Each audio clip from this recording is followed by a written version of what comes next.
Ada banyak orang yang tidak bisa membedakan antara toksik dan politis. Padahal ini adalah dua hal yang berbeda.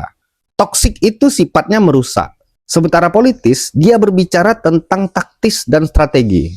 Nah, misalnya ketika merespon satu hal, seorang atasan tidak terlalu memperdulikan ide dari bawahan. Nah, ketika orang toksik, mungkin dia akan langsung menghasut yang lain dan mematikan karakter dari atasannya itu, dan bilang si atasannya itu tidak pernah ingin mendengar ide dari bawahan.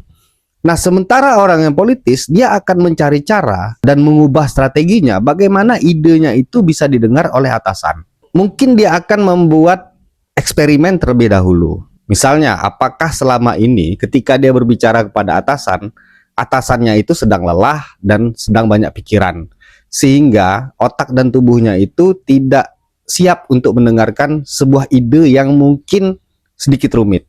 Selain itu, mungkin dia akan melihat ke dalam dirinya sendiri. Apakah selama ini dia terlalu banyak berbicara, sehingga ide-ide yang dia sampaikan itu tampak tidak punya poin. Karena selama ini dia sering sekali untuk memberikan masukan. Nah, selain itu, mungkin dia akan mempelajari apakah selama ini dia sudah memahami kapan dia harus mendengar dan kapan dia harus berbicara.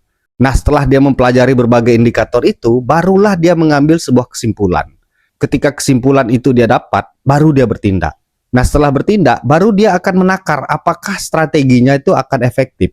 Ketika efektif, dia akan terus melakukannya, sehingga idenya itu bisa diterima. Secara otomatis ketika idenya itu diterima dan terjadi perubahan yang signifikan di dalam kantor, maka powernya akan meningkat. Nah, sementara orang toksik, pikirannya tidak pernah sampai ke arah sana. Saya Alexander Haryanto, ikuti terus Hari Baik Institute.